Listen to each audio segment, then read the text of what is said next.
نون کا درس چل رہا ہے۔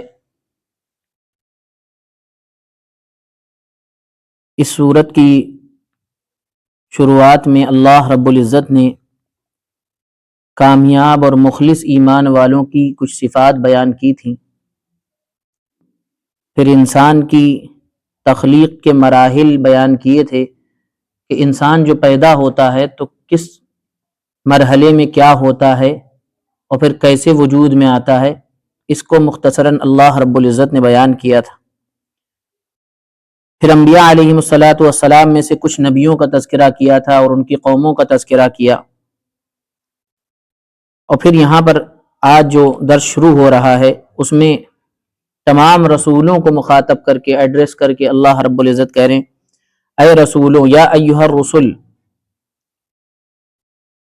اے رسولوں، کلوا من الطیبات، پاکیزہ رزق کھائیے۔ پاکیزہ رزق سے مراد حلال، پاک کمائی کھائیے، حلال کھائیے، وَاعْمَلُوا صَالِحًا، اور نیک عمل کیجیے۔ انی بما تعملون علیم، آپ لوگ جو کریں گے ہم اس سے باخبر ہیں، جاننے والے ہیں۔ اب یہاں پر دو باتیں سمجھنے کی ہیں، پہلی چیز پاکیزہ رزق، دوسری چیز عمل صالح، نیک عمل، اچھا عمل۔ اللہ رب العزت نے ان دونوں چیزوں کو ایک ساتھ کیوں بیان کیا کہ پاکیزہ رزق کھائیے اور نیک عمل کیجیے؟ اس میں اس بات کی طرف اشارہ ہے کہ نیک عمل کی جو توفیق ملتی ہے وہ حلال کھا کر ہی ملتی ہے۔ جو حلال کھاتا ہے نا، اسی کے لیے نماز پڑھنا آسان ہوتا ہے، اسی کے لیے دیگر جو کام ہیں اللہ کو راضی کرنے والے اس کے لیے آسان ہوتے ہیں۔ اور جو پاکیزہ رزق نہیں کماتا ہے، حلال نہیں کھاتا ہے، اس کے منہ کو حرام لگا ہوا ہے، اس کے پیٹ میں حرام جا رہا ہے، اس کے لیے نماز پڑھنا اور دیگر اعمال کرنا بہت مشکل ہے۔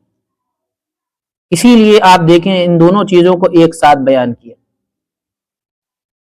کہ پاکیزہ رزق کھائیے اور نیک عمل کیجیے۔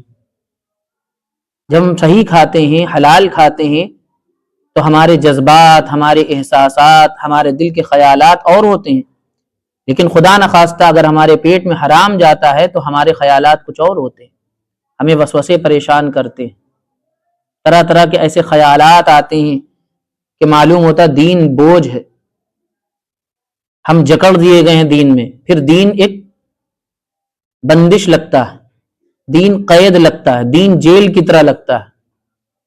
مسجد میں آنا جیسے جیل میں آنا ہے، اور اگر کسی طرح مارے باندھے آ بھی گئے تو کسی طرح کھوٹا توڑا کر بھاگنے کا دل چاہتا ہے، ان کو پھاند کے، ان کو پھلاند کے کسی طرح مسجد سے بھاگو، وحشت ہوتی، 2 منٹ ٹکا نہیں جاتا ہے۔ پیچھے اگر کوئی نماز پڑھ رہا ہے 1 منٹ سلام نہیں پھیر رہا تو عجیب سی گھبراہٹ ہونے لگتی ہے، کسی طرح لات وات مار کے لتیا کے آگے بڑھو، بھائی نکلو یہاں سے، کیا مطلب ہے؟ کون سا تم بہت بڑے افسر لگے ہوئے بھائی؟ وجہ کہیں نہ کہیں اس کی وجہ یہ ہوتی ہے کہ دل کیوں نہیں لگ رہا مسجد میں، اتنی مسجد سے وحشت کیوں ہے؟ حالانکہ نبی تو فرما رہے ہیں کہ خیر الاماکن مساجدھا، روئے زمین پہ سب سے اچھی جگہیں اگر کوئی ہیں تو وہ مسجدیں ہیں، وشر الاماکن اسواقھا، اور سب سے بری جگہیں بازاریں ہیں۔ لیکن ہوتا یہ ہمارا بازار میں دل لگتا ہے، مسجد میں دل نہیں لگتا۔ 1 گھنٹہ پان کی دکان پر کھڑے ہو کے گلچھرے اڑا لیں گے، 1 کپ چائے پینے ہوٹل پہ جائیں گے، آدھا گھنٹہ پون گھنٹے میں 1 کپ چائے پئیں گے، باتیں کر رہے ہیں، کسی کو کرسی سے اتار رہے ہیں، کسی کو بیٹھا رہے ہیں، کسی کی حکومت بنا رہے ہیں، کسی کی بدل دے رہے ہیں وہیں پہ بیٹھے بیٹھے۔ یہ کیا ہے؟ یہ دین سے اتنی دوری کیوں، مسجد سے اتنی وحشت کیوں؟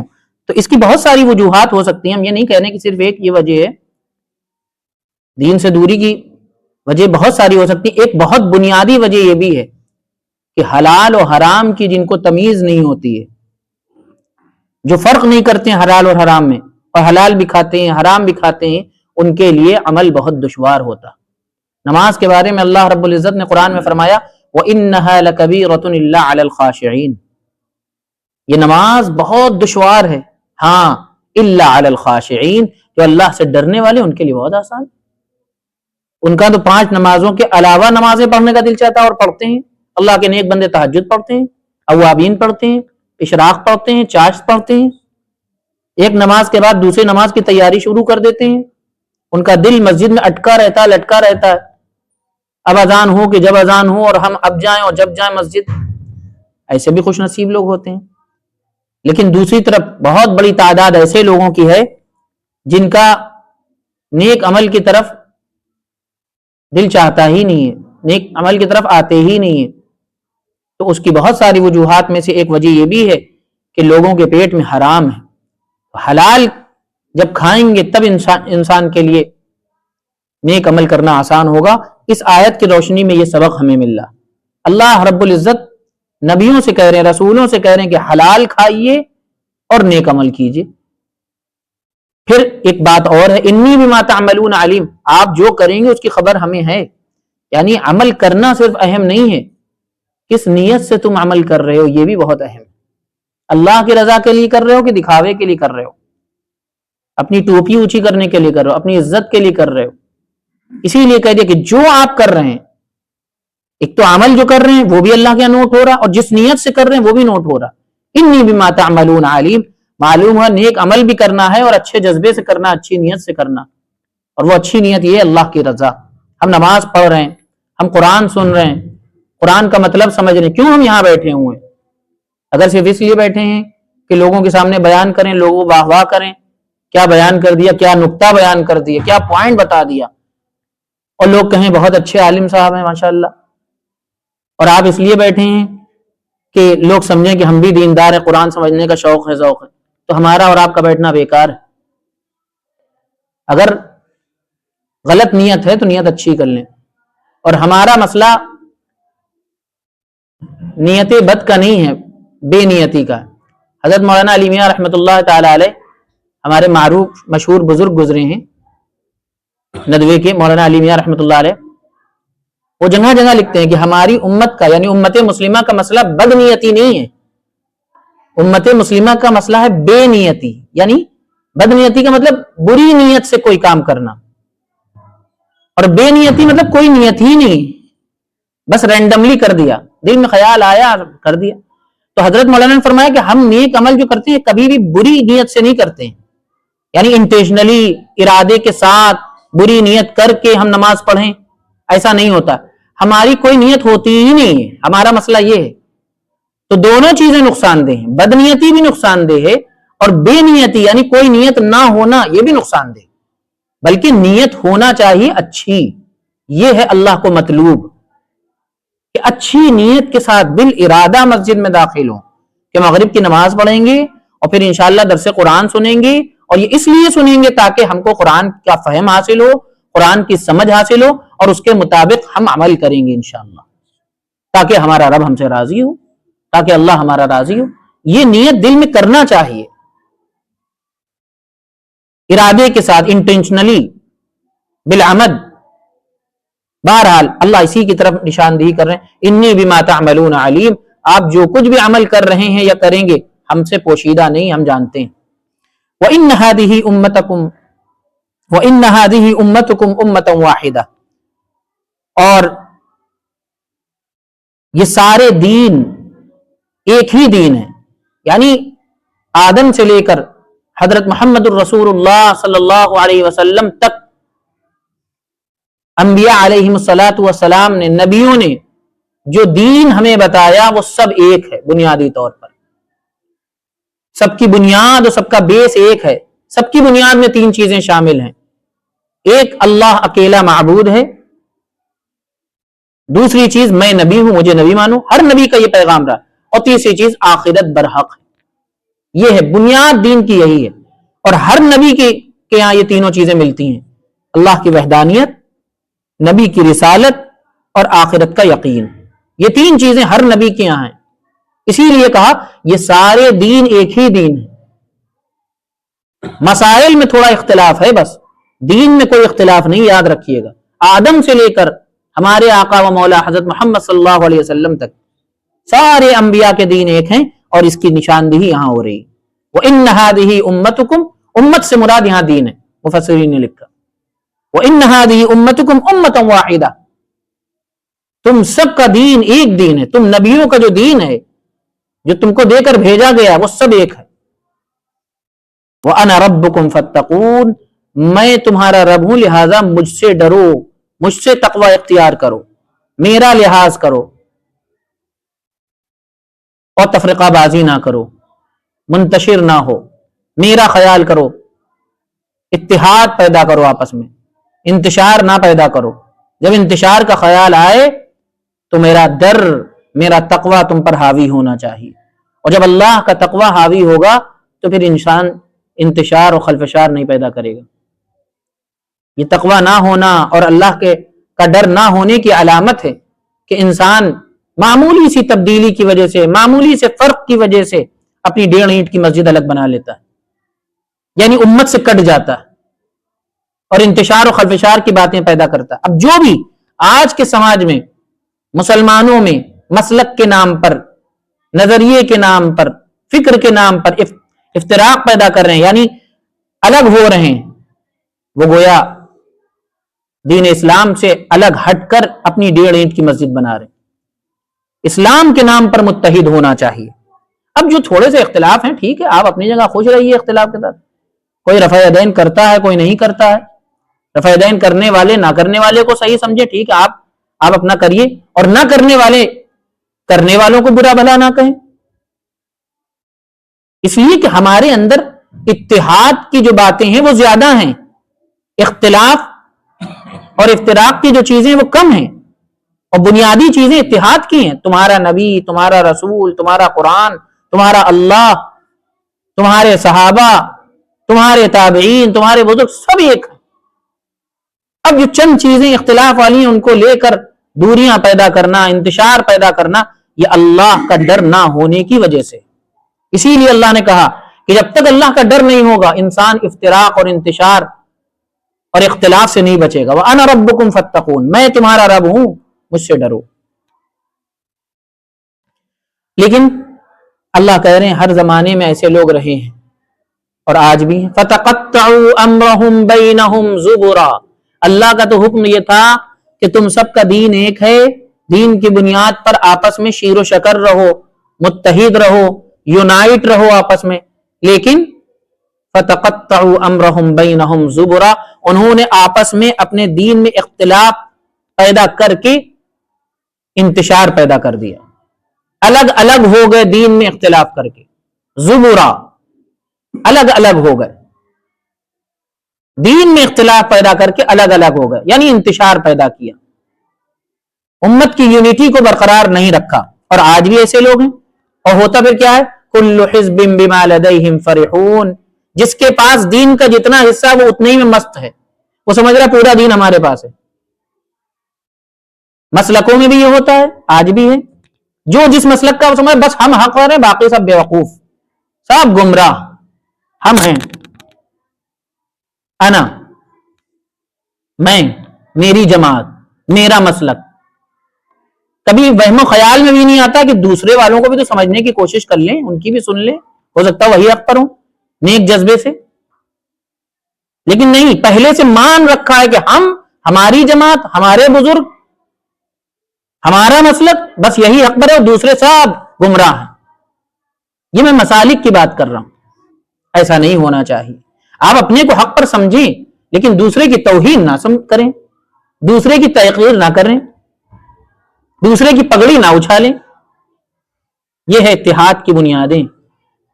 لیکن ہوتا یہ اللہ بتا رہے ہیں، علامتیں بتا رہے ہیں، یہ پہلوں میں بھی ہوا اور آج بھی ہو رہا۔ اللہ کہہ رہے ہیں کل حزب بما لدیہم فرحون، دین کا حصہ جس کے پاس جتنا ہوا وہ اسی میں خوش ہے، وہ سمجھ رہا مکمل دین ہے، حالانکہ دین کا ایک حصہ، ایک پارٹ تمہارے پاس ہے۔ جب انتشار و خلفشار ہوتا ہے تو پھر یہی ہوتا ہے، جتنا جس کے پاس حصہ لگا دین کا وہ اسی کو کل سمجھتا ہے، مکمل سمجھتا ہے، حالانکہ مکمل نہیں ہوتا، یہ دین سے دوری کا نتیجہ ہوتا ہے، یہ اللہ رب العزت کا تقوی نہ ہونے کا نتیجہ ہوتا ہے۔ ایک کہاوت ہے نا، ایک بلکہ واقعہ ہے، کہانی کے طور پر عبرت کے لیے سنایا جاتا ہے کہ ایک گاؤں میں سارے لوگ اندھے تھے، پورا گاؤں اندھوں کا گاؤں تھا، اور وہاں ایک مرتبہ ہاتھی آ گیا، تو گاؤں والوں سے بتایا کہ آج ہاتھی آ رہا ہے، ہاتھ تم لوگ دیکھ تو سکتے نہیں، چھو کے دیکھ لینا کہ ہاتھی یہ ہوتا ہے۔ اب گاؤں والے بڑے ایکسائٹیڈ کہ ہاتھی آ رہا ہے۔ اب ہاتھی جب آیا تو گاؤں والوں سے کہا کہ آپ لوگ اندھے دیکھ تو سکتے نہیں، تو چھو لیجیے۔ تو سب نے چھوا، تو کسی کے ہاتھی کی پونچھ آئی کسی کے ہاتھ میں، کسی کے ہاتھ میں پیر آئے، کسی کے ہاتھ میں آگے کا پیر آیا، کسی کے ہاتھ میں سونڈ آ گئی، کسی کے ہاتھ میں کچھ آیا، کسی کے ہاتھ میں کچھ آیا۔ اب وہ ہاتھی چلا گیا۔ اب جب پوچھا کہ ہاتھی کیسا ہوتا، تو جس کے جو ہاتھ میں آیا تھا اس نے کہا ہاتھی ویسا ہوتا۔ پونچھ والے سے پوچھا کہ اس نے کہا ہاتھی ایسا ہوتا جیسے پونچھ۔ تو جس کے ہاتھ میں ٹانگ آئی تھی اس نے کہا ہاتھی ایسا ہوتا جیسے کھمبا۔ جس کے سونڈ آئی تھی اس نے کہا ہاتھی ایسا ہوتا جیسے سونڈ۔ حالانکہ ہاتھی ان سب کو مل کر ہاتھی بنتا ہے نا۔ پونچھ ہاتھی کو کہیں گے، یا سونڈ کو ہاتھی کہیں گے، یا ٹانگ کو ہاتھی کہیں گے؟ ہاتھی تو ان سب کو مل کر، کلیکٹیولی مل کر ایک ہاتھی ہے۔ تو ایسے لوگ جو دین سے دور ہوتے ہیں اور ان کے اندر نفرت بھری ہوتی ہے دوسروں کے لیے، اور مسلک کی بنیاد پر، فکر کی بنیاد پر، نظریے کی بنیاد پر، دین میں تھوڑے سے اختلاف کی وجہ سے وہ اپنی 1.5 اینٹ کی الگ مسجد بنا لیتے ہیں۔ ان کا پھر یہی وتیرہ ہوتا ہے کہ وہ ہوتا ان کے پاس تھوڑا دین ہے، دین کا ایک حصہ ہوتا ہے، لیکن اسی کو وہ سب سمجھتے ہیں، مکمل سمجھتے ہیں، اور اسی کا پھر پرچار کرتے ہیں، پھر اسی کی تبلیغ کرتے ہیں کہ جو میرے پاس ہے وہی مکمل دین ہے۔ حالانکہ آپ کے پاس ایک حصہ ہے دین کا، بہت سارا حصہ آپ چھوڑے ہوئے ہیں، کچھ حصہ کسی کے پاس ہے، کچھ حصہ کسی کے پاس ہے۔ اسی طرح یہ اختلاف جو ہے مسالک نہیں پایا جاتا ہے، اور کام کرنے والوں میں بھی مختلف دین کے جو کام کر رہے ہیں لوگ، اگر ان کے اندر سمجھ نہ ہو اور درد نہ ہو اور تقویٰ نہ ہو تو پھر یہی ہوتا ہے۔ جو دین کا جو کام کر رہا ہے وہ سمجھتا ہے مکمل دین کا ہم کام کر رہے ہیں۔ کچھ لوگ ہیں غیر مسلموں میں کام کرتے ہیں، بہت اچھا کام کر رہے ہیں۔ کچھ لوگ ہیں مسلمانوں میں تبلیغ کا کام کرتے ہیں، بہت اچھا کام کر رہے ہیں۔ کچھ لوگ ہیں علم کے کام میں لگے ہوئے ہیں، یہ بھی ضروری کام ہے، بہت اچھا کام کر رہے ہیں۔ کچھ لوگ ہیں نماز پڑھا رہے ہیں، امامت کر رہے ہیں، مسجدوں کو آباد کیے ہوئے ہیں۔ اب ان سب کو سمجھنا چاہیے، ہونا کیا چاہیے، ان سب کو سمجھنا چاہیے کہ ہم کو بھی اللہ اپنے فضل سے دین کے لیے چنے ہوئے ہیں، ہم بھی دین میں لگے ہوں، اللہ قبول کر لے، اور جو وہ لوگ کام کر رہے ہیں وہ بھی اچھا کام کر رہے ہیں۔ یہ سارے کام دین کے کام ہیں، لیکن جن کو سمجھ نہیں ہوتی ہے، دین کا درد نہیں ہوتا ہے، اللہ کا تقویٰ نہیں ہوتا ہے، تو پھر کیا ہوتا ہے؟ پھر انتشار ہوتا ہے۔ جو جس کام میں دین کے جس حصے میں لگا ہوا وہ سمجھتا ہے کل دین، مکمل دین کی خدمت ہم کر رہے ہیں، باقی سب تو جو ہے جہنمی ہے۔ یہ چیز سننے میں آتی ہے جماعت سے وابستہ حضرات میں، جو مطلب کم فہم ہوتے ہیں، کم شعور ہوتے ہیں، عام طور سے بہت سننے میں آتا ہے، کتابیں لکھی گئی ہیں اس پہ باقاعدہ۔ دارالعلوم ندوۃ العلماء جو ہے اس کے استاد ہیں مفتی زید صاحب، یہ جانتے ہوں گے، انہوں نے باقاعدہ اس پر کتاب لکھی ہے کہ ہمارے جماعت کا کام کتنا عظیم کام ہے، ہم سب اس سے جڑے ہیں، اور اس سے جڑنا ہم سمجھتے ہیں بہت مفید ہے، جڑنا چاہیے۔ لیکن کوئی اگر یہ بات کہے کہ جماعت ہی کا کام بس ایک کام ہے، باقی سب کام دین کے کام نہیں ہے، اور یہ کشتی نوح ہے، اس میں جو سوار ہو جائے گا بس وہی بچے گا، باقی سب ڈوب جائیں گے، تو یہ بالکل حماقت کی بات ہے، بے شعوری کی بات ہے، دین سے دوری کی بات ہے، دین کا درد بھی نہیں ہے، دین کا فہم بھی نہیں ہے ایسے لوگوں کے اندر، اور سب سے بڑی بات اللہ کا تقویٰ بھی نہیں ہے۔ اللہ کا تقویٰ ہو تو ایسا جملہ بولنے سے پہلے 100 مرتبہ آدمی سوچے کہ اگر پکڑ ہو گئی تو کیا ہوگا۔ باقی جو دین کی تبلیغ کر رہا ہے علم کے ذریعے، اور جو خانقاہ میں مشائخ بزرگان دین اصلاح کر رہے ہیں، وہ سب کام نہیں ہے، کیسی بات کر رہے ہیں؟ جو امام صاحب 5 وقت کی نماز پڑھا رہے ہیں، سارے مصائب، ساری پریشانیاں، سارے کام کو چھوڑ چھاڑ کر لوگوں کو نماز پڑھا، وہ دین کا کام نہیں کر رہے ہیں، آپ صرف دین کا کام کر رہے ہیں، یہ کیا بات ہے؟ تو کہنے کا مقصد یہ، جب دین کا فہم نہیں ہوتا، درد نہیں ہوتا، تو جتنا حصہ لگ جاتا ہے وہ سمجھتا ہے سب ہمارے پاس ہے، حالانکہ تمہارے پاس دین کا ایک جز ہے۔ اور یہ میں نہیں کہہ رہا، یہ قرآن بھی کہہ رہا اور ہمارے بزرگوں کا بھی یہ نظریہ ہے۔ مولانا ابرار الحق صاحب جو ہردوئی کے بہت بڑے عالم گزرے ہیں، اللہ مغفرت فرمائے، 2005 میں ان کا انتقال ہوا، ان کا یہی کہنا تھا کہ دین کے مختلف کاموں میں لگے ہوئے لوگوں کا آپس میں رشتہ رفاقت کا ہونا چاہیے، رقابت کا نہیں ہونا چاہیے، سمجھے؟ ان کا آپس میں رشتہ رفاقت کا ہونا چاہیے، رقابت کا نہیں ہونا چاہیے۔ کیا مطلب اس کا؟ رفاقت یعنی دوستی کا، ہم بھی کام کر رہے ہیں، تم بھی کام کر رہے ہو، کام تو ہم کو پورا کرنا چاہیے، لیکن میرا آدھا کام تم ہاتھ بٹا رہے ہو، بڑا اچھا کام کر رہے ہو بھائی، اس سے ملے تیسرے والے سے، آپ بھی ماشاءاللہ اللہ آپ کے کام میں برکت دے، قبولیت سے نوازے، آپ بھی ہمارا ہی کام کر رہے ہیں، کرنا تو ہم کو بھی وہی چاہیے تھا، لیکن ہمارا کام آپ کر رہے ہیں آدھا کام. تو آپس میں دوستی کا رشتہ ہونا چاہیے، رقابت کا، دشمنی کا رشتہ نہیں ہونا چاہیے. رقیب کہتے ہیں ایک جو محبوبہ کے دو محبوب ہوتے ہیں، یعنی ایک محبوبہ کے دو محبوب جو ہوتے ہیں وہ آپس میں رقیب ہوتے ہیں، دونوں چاہتے ہیں کہ یہ صرف پوری ہم کو ملے، اس سے ہم شادی کریں، دوسرا چاہتا ہم شادی کریں، تو ان میں آپس میں دشمنی کا رشتہ ہوتا، اسی کو رقیب کہتے ہیں. تو رقیب کا رشتہ نہیں ہونا چاہیے، رفیق کا رشتہ ہونا چاہیے، ایک دوسرے کے رفیق یعنی دوست بننا چاہیے، رقیب نہیں بننا چاہیے، دشمن نہیں بننا چاہیے. یہ تو پھر دنیا داری ہو گئی، دکانداری ہو گئی، کہ ایک دکان کے بعد بغل میں اگر اسی چیز کی دوسری دکان کھل جاتی ہے تو موڈ خراب ہو جاتا ہے، بتاؤ آدھے گئے میرے لے جائے گا یہ. تو آپ دکان کھولے ہوئے ہیں کہ دین کا کام کر رہے ہیں؟ اگر آپ دین کا کام کر رہے ہیں تو اگر آپ کے بغل میں ایک اور خانقاہ کھل گئی، ایک اور مسجد بن گئی، تو آپ کو خوش ہونا چاہیے کہ بھائی اب ہمارا کام ہلکا ہو گیا، آدھوں کو یہ سنبھال لیں گے، آدھوں کو ہم سنبھال لیں گے انشاءاللہ، آدھوں پر ہم اور اچھی طرح محنت کر لیں گے، آدھا کام ہمارا بھائی کرے گا، اور ہم تمہارے احسان مند ہیں کہ ہمارا کام تم نے ہلکا کر دیا. لیکن جب دکان کا تصور ہو کہ ہمارے پاس اتنی بھیڑ لگتی تھی، اب بتاؤ آدھی بھیڑ ان کے پاس جائے گی، تو اب موڈ خراب ہوگا. تو یہ دنیا داری ہے. حضرت فرماتے تھے یہ کیا ہے؟ یہ اللہ کا خوف نہ ہونے کی وجہ سے، اس کا مطلب اخلاص نہیں ہے، یہ ہر جگہ ہے. ہم نے کہا مسلک میں بھی یہ چیز ہے، اور دین کے کام جو ہو رہے ہیں اس میں بھی یہ چیز ہے. اگر دین کا فہم نہ ہو، یعنی بے علمی کے ساتھ اگر کام میں لگ جائے کوئی اور بولنے کے لیے زبان دے دی جائے، اگر ابھی دین کو سمجھے نہیں ہے، کھڑا کر دیا گیا ممبر پر، تو کیا ہوگا؟ یہ سب خرافات ہوگی، زبان سے نکلے گی، آتا ہے نہیں کچھ، ٹریننگ ہوئی نہیں اور کھڑے ہو گئے بیان کرنے کے لیے، تو بس یہی سب ہوگا. تو دین کا فہم بھی ہونا چاہیے، دین کا درد بھی ہونا چاہیے، اللہ کا ڈر بھی ہونا چاہیے. یہ تینوں چیزیں جب ساتھ ہوں گی، پھر جب انسان میدان میں آئے گا تو پھر انشاءاللہ اس طرح کی اناپ شناپ باتیں اس کی زبان سے نہیں نکلیں گی.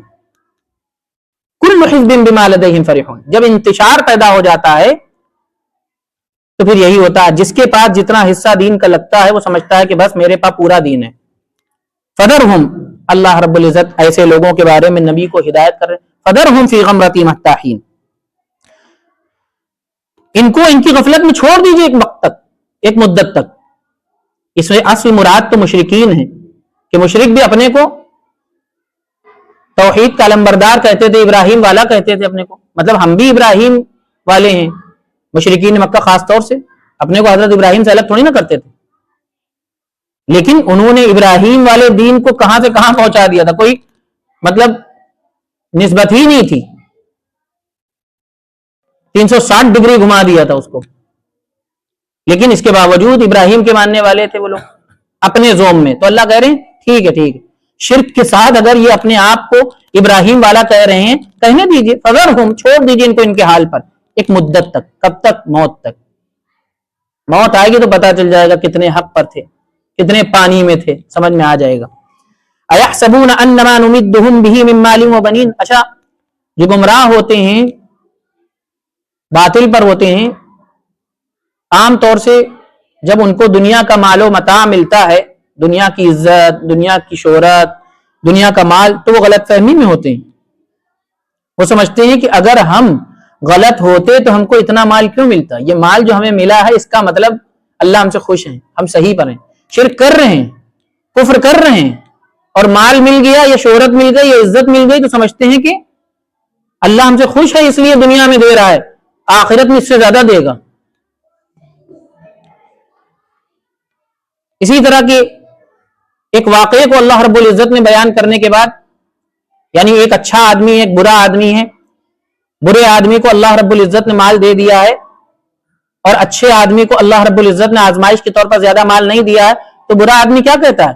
وَلَئِن رُدِدتُّ إِلَىٰ رَبِّي لَأَجِدَنَّ خَيْرًا مِنْهَا مُنْقَلَبًا، میں سمجھتا ہوں میرا یہ جو دنیا ہے یہ کبھی ختم نہیں ہوگی، اور اگر جیسا کہ تم کہتے ہو کہ قیامت آئے گی، تو اگر قیامت آ بھی گئی تو جو ہم کو اللہ نے یہاں دیا اس کا مطلب یہ ہے کہ وہاں جائیں گے تو وہاں بھی اللہ نوازے گا. یہاں دیا اس کا مطلب ہی وہاں دے گا. بسا اوقات اللہ رب العزت کفر کے ساتھ، شرک کے ساتھ، گمراہی کے ساتھ، حرام کاری کے ساتھ، گناہوں کے ساتھ بھی دنیا میں مال دیتے ہیں، شہرت دیتے ہیں، عزت دیتے ہیں. تو یہ اللہ رب العزت کی طرف سے نعمت نہیں ہوتی ہے، یہ اللہ کی طرف سے ڈھیل ہوتی ہے کہ ٹھیک ہے بیٹے دیکھیں تم کتنا موج کرتے ہو، کر لو موج،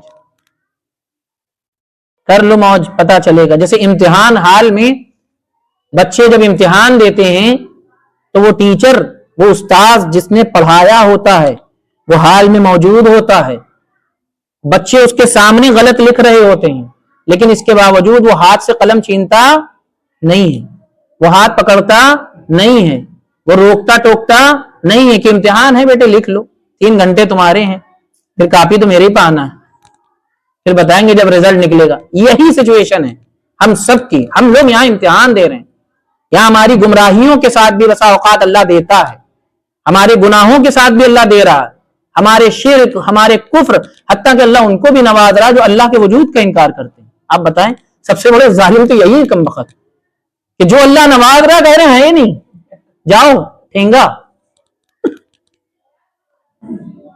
نعوذ باللہ ثم نعوذ باللہ. سب سے بڑے ظالم یہی لوگ ہیں، لیکن اس کے باوجود اللہ نواز رہا ہے. ایک سے ایک پونج پتی ہیں، ملحد، کمیونسٹ، ایتھیسٹ، خدا کو نہ ماننے والے، خدا کا انکار کرنے والے، لیکن اللہ نواز رہا. تو یہ امتحان حال ہے، یہاں آزادی ہے. یہاں اللہ کبھی کبھی پکڑ کرتے ہیں یا آزمائش کرتے ہیں سنبھالنے کے لیے، کبھی کبھی وہ بھی اللہ کا احسان ہوتا ہے کہ سنبھالنے کے لیے تھوڑا سا جھنجھوڑ دیا کہ بھائی اٹھو موت آنے والی ہے. جیسے اٹھایا جاتا ہے اسکول کا ٹائم ہو گیا، اٹھو جاؤ اسکول جاؤ. تو کبھی کبھی اللہ ہم کو ہلا دیتے ہیں، تھوڑا سا جھنجھوڑ دیتے ہیں مصیبتوں کے ذریعے کہ بھائی موت بھی آنا ہے، فکر کر لو، تیاری کر لو. اَيَحْسَبُونَ أَنَّمَا نُمِدُّهُمْ بِهِ مِن مَالٍ وَبَنِينَ.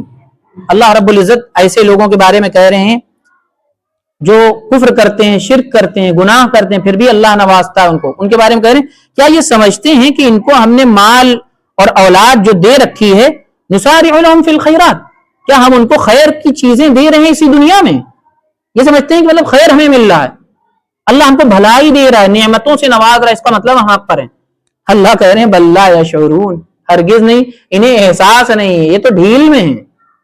اللہ کی طرف سے انہیں موقع دیا جا رہا، چانس دیا جا رہا، مہلت دی جا رہی کہ سمجھ جاؤ، اور یہ سمجھ رہے نعمت.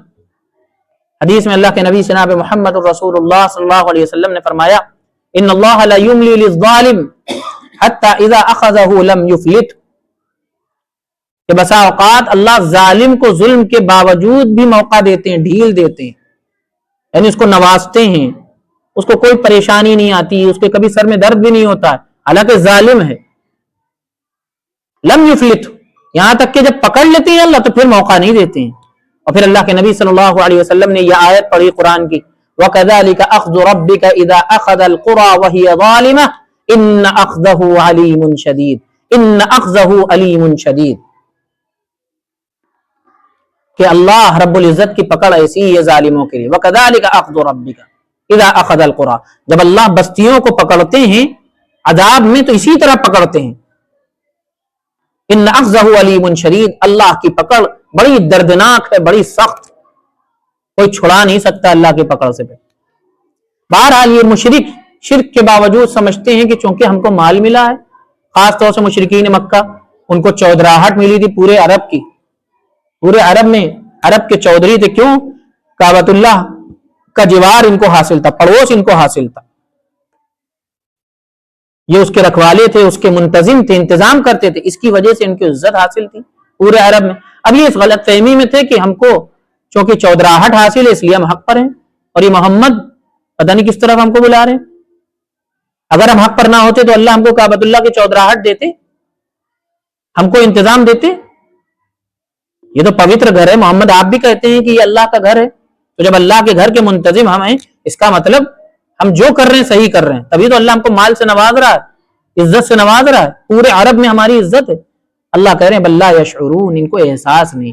اور حقیقت میں نیک لوگ کون ہوتے ہیں؟ آگے تذکرہ ان الذین هم من خشیۃ ربهم مشفقون، وہ لوگ جو اپنے رب کی ہیبت سے ڈرتے ہیں، اپنے رب کی ہیبت سے ڈرتے ہیں.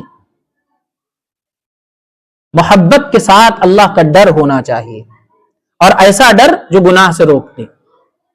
ہم زبان سے کہیں کہ اللہ سے ہم ڈرتے ہیں ڈرتے ہیں ڈرتے ہیں، اور گناہ کے وقت کبھی خیال بھی نہ آئے، اور کیے جائیں، بار بار کیے جائیں، توبہ بھی نہ کریں، استغفار بھی نہ کریں، اور اپنی کھال میں مست رہیں. پوچھا جائے اللہ سے ڈرتے ہو؟ ہاں ڈرتے تو ہیں، اور پھر نماز نہیں پڑھ رہے ہیں، اور پھر نہیں پڑھ رہے ہیں، اور کوئی احساس بھی نہیں ہے، شرمندگی بھی نہیں ہے، ندامت بھی نہیں ہے. تو اس کا مطلب ڈرتے نہیں ہو، صرف مکاری کر رہے ہو. وہ ڈر جو گناہ سے روک دے یا کم از کم توبہ کی توفیق دے دے، یہ ہے ڈرنا. تو اللہ کے نیک بندے کون ہوتے ہیں؟ جو اللہ کے ڈر سے اور اللہ کی ہیبت سے ڈرتے ہیں. والذین هم بآیات ربهم یؤمنون، اور بھی ان کی علامتیں ہیں، صرف یہی نہیں بلکہ وہ اللہ کی آیات پر ایمان لاتے ہیں. والذین هم بربهم لا یشرکون، اور جو اپنے رب کے ساتھ شریک نہیں کرتے، شرک نہیں کرتے. والذین یؤتون ما آتوا وقلوبهم وجلة انہم الی ربهم راجعون. اللہ والوں کی، نیک لوگوں کی، اللہ کے پسندیدہ بندوں کی خاص صفت یہ ہے کہ جو بھی اللہ کی راہ میں وہ خرچ کرتے ہیں تو خرچ کرتے ہیں، لیکن ساتھ ہی ساتھ ڈرتے رہتے ہیں. وجلۃ وقلوبہم وجلۃ، ان کے دل ڈرتے رہتے ہیں کہ ایک دن اللہ کے پاس لوٹ کر جانا ہے. کیا مطلب اس کا؟ یعنی نیک عمل کرتے ہیں، ساتھ ساتھ ڈرتے بھی رہتے ہیں، فکر بھی لگی رہتی، پتہ نہیں اللہ کے یہاں جائیں گے قبول ہوگا کہ نہیں ہوگا. ہاں، نیک عمل کرنے کے بعد بھی فکر لگی رہنا چاہیے کہ پتہ نہیں قبول ہوگا کہ نہیں ہوگا. کہیں ایسا تو نہیں کہ اللہ منہ پہ مار دیں، کہیں گے نہیں قبول کریں گے. ہمارے کسی فساد کی وجہ سے، ہماری کسی بدنیتی کی وجہ سے عمل کر رہے ہیں، وضو کیا، پاکی حاصل کی، وضو کیا، مسجد میں آئے، نماز پڑھی، لیکن بے نیت ہیں یا بد نیت ہیں، بری نیت کے ساتھ آئے ہیں، تو اللہ کہاں قبول کریں گے؟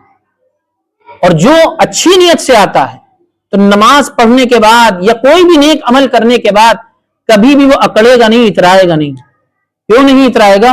کہ پتہ نہیں دیکھو اللہ کے یہاں قبول ہوتا ہے کہ نہیں ہوتا. یا اللہ قبول ہو جائے تو بڑی بات. کتنا بھی اچھا امتحان کوئی دے کے آ جائے، اور جو جتنا اچھا امتحان دے کے آتا ہے، یاد رکھیے، اور یہ ہوتا ہے، آپ آزما لیجئے، کیونکہ میں ٹیچر بھی ہوں، میں جانتا ہوں جتنا بچہ پڑھائی میں اچھا ہوتا ہے اور جتنا اچھا پیپر کر کے آتا ہے، اتنے ہی اندر سے اس کے دھڑکی لگی رہتی، دیکھو ہوتا کیا ہے. اور جتنا بچہ اچھا ہوتا اتنی ہی امتحان کی تیاری کرتا، اتنے ہی پہلے سے فکر کرنے لگتا. اور جو بالکل پڑھتے ہی نہیں ہے وہ بنداس رہتے ہیں، ہمارا کیا ہوگا، زیادہ زیادہ فیل ہی تو ہو جائیں گے، اس کو کوئی ٹینشن نہیں ہوتی. ٹینشن میں کون لڑکے رہتے ہیں؟ ابھی ہمارے کیا امتحان آنے والے، فرق ہو جائے گا. جو اچھے بچے ہیں ان کی فکر جھلکے گی، بعد میں 2 منٹ بات کرو گے تو ان کو امتحان کا لفظ آ جائے گا، یار امتحان ہونا ہے، دعا کیجئے، ابھی تیاری کرنا ہے. حالانکہ وہ سال بھر پڑھتا ہے. ہم اور آپ سوچیں گے سال بھر پڑھتا ہے، ابھی بھی ٹینشن میں، اور ٹینشن میں اسی لیے ہے کہ وہ پڑھتا ہے. اسی طرح ایمان والوں کا تذکرہ، اچھے لوگ جو کام کرتے ہیں وہ اللہ کے لیے کرتے ہیں، لیکن ساتھ ہی ساتھ دھڑکا بھی لگا رہتا ہے کہ پتہ نہیں قبول ہوگا کہ